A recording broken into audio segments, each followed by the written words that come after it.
salam alaikum. Soyez la bienvenue, le professeur Samy vous écoute. Oui, alors j'appelle en fait, j'ai fait de l'Okia en fait il n'y a pas longtemps, chez un Raki en fait à Admel, sur Paris. Et j'ai écouté du Coran, d'un coup en fait j'ai commencé à hurler, à crier, à pleurer, etc. etc. Et je voulais savoir est-ce que c'était normal et tout. Et la deuxième question c'est qu'en fait je me pose vachement de questions existentielles en ce moment et tout. Et je voulais savoir, ça venait d'où quand on se posait, etc. Qui disent que c'est quand on a les West-West dans la tête. Plein de choses comme ça en fait, parce que je lis plein de choses, quand il y en a qui disent qu'ils ont quelque chose de trop ou un truc comme ça les empêche d'aller travailler. J'ai écouté tellement de choses que je suis un peu embrouillée dans la tête, quoi, je veux dire. Donc je voulais savoir d'où ça pouvait venir en fait. D'accord. Alors, concernant le ruqya, ça aussi c'est un vrai chantier.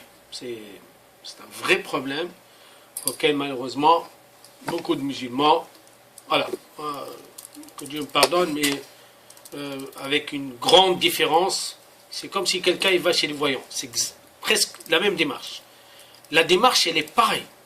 Quelqu'un qui a mal, quelqu'un qui ne sait pas où aller, etc., qui a des soucis, il s'adresse vers le voyant. Et celui aujourd'hui qui ne va pas, etc., hop, je m'adresse vers le voyant, vers le raqi. La démarche est très mauvaise, puisque on ne sait pas où aller. Et d'ailleurs, on comprend très bien les personnes qui se sentent démunies complètement, voilà, en fait, qui sont perdues. Oui, non, mais je comprends très bien. Tu voyais très bien. Bon, maintenant, votre question m'avait dit que, en fait, parce que vous avez écouté le Coran chez le Raqi, que vous avez hurlé. Pour moi, c'est tout à fait naturel et normal, puisqu'il y a un conditionnement avant, malheureusement, c'est comme ça. Et en plus de ça, vous savez, ça se passe beaucoup dans la tête. Vous savez, lorsque j'ai dans ma tête que, voilà, avec le Coran, je vais être guéri, etc., et que lorsque j'ai une frustration, où il y a quelque chose qui se passe, ça y est, dans ma tête, je fais l'association, et je me dis, puisque dans ce cas-là, il y a un problème qui vient du shaitan, possédé, etc. Il m'a dit que j'avais quelque chose. Oui, ça y est, on va partir là-dessus. De toute façon, il ne va pas vous lâcher. C'est comme le voyant. Ne vous inquiétez pas. Il ne va pas vous lâcher du tout. Il faut qu'il trouve quelque chose. Il faut qu'il vous trouve quelque chose. Et parce que vous avez manifesté, en fait, ces transformations, que ce soit des pleurs, des cris, que ce soit les mains, tout le corps, c'est tout à fait normal. Il ne peut pas vous lâcher sans vous dire, écoutez, madame, vous avez quelqu'un en vous, voilà. Alors là, c'est des paroles. Moi, je crois que aujourd'hui, les musulmans, ils sont défaillants au niveau de la foi, de la croyance. Et que la voie qui mène vers Allah, elle est facile, elle est vraiment claire, simple, c'est pas très compliqué. C'est que, je crois aujourd'hui, et là je reprends votre question sur les questions existentielles, vous savez, c'est très simple. Dieu nous a créés pour une raison claire.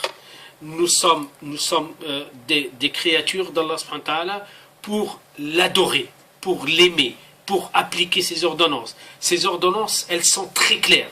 Je fais la prière, je fais la zakat, le hajj, le jeûne, etc., avec des conditions que tout le monde connaît. Je fais du bien, je ne fais pas du mal. C'est ça la religion musulmane. C'est pas une philosophie, c'est pas quelque chose de complexe et compliqué. J'ai pas besoin de me questionner 50 000 fois. Comme a dit le prophète alayhi salatu wassalam, al-halalu baynun wal-haramu baynun. Tout est clair dans la vie. Faire du mal, c'est du mal. Faire du bien, c'est du bien. Et je crois que, vous savez, subhanallah, souvent les choses sont très simples, mais notre esprit va vers le compliqué. Oui, voilà, du jour au lendemain, je me suis posé une question existentielle, j'ai posé une question à un médecin, je suis en école d'aide-soignante et tout, j'ai dit si on pouvait être schizophrène après une dépression, il m'a dit non, mais ça pouvait arriver à n'importe qui. Bon, un psy m'a rassuré, il a dit non, ça n'arrive pas comme ça, c'est à l'adolescence, et du coup ça m'a un peu angoissée des choses comme ça, quoi, d'être malade du jour au lendemain, comme ça, je veux dire, ça m'a fait un peu peur, quoi. Vous voyez très bien cet exemple, que la personne, en fait, parce qu'elle est fragile, elle est prédisposée, et qu'il y a une parole, elle peut déclencher le mal-être qui est en nous. Voilà. Juste une parole, hein, juste un petit regard, juste une petite phrase, juste un petit mot auquel on ne fait pas du tout attention et hop, ça se déclenche. Et voilà. Je crois que en fait, il y a un côté de travail sur soi qu'il faut le faire, mais d'un autre côté, au niveau religieux, ben Allah subhanahu wa ta'ala est accessible à tout le monde. Hein, c'est simple de l'adorer. Je lis des invocations matin et soir. Je fais. Voilà. Restez surtout simple dans la pratique. C'est très important. Hein. C'est vraiment, il faut être très simple dans la pratique. C'est ce que le prophète alayhi salatu wassalam nous a appris. Hein, c'est pas très compliqué. Il faut pas croire qu'il y a des codes, il faut que j'ai des décodeurs. Non. Il faut que mon cœur soit en fait, voilà, fin, que je sois sincère avec Allah subhanahu wa ta'ala. Je peux en fait communiquer avec lui, je peux parler avec lui, je peux lui dire mes misères, je peux lui raconter toute mon histoire, et je peux avoir aussi du retour de la part d'Allah subhanahu wa ta'ala. Ça se fait, c'est pas très très compliqué, et d'ailleurs, les gens simples, c'est eux qui vivent mieux que les gens compliqués.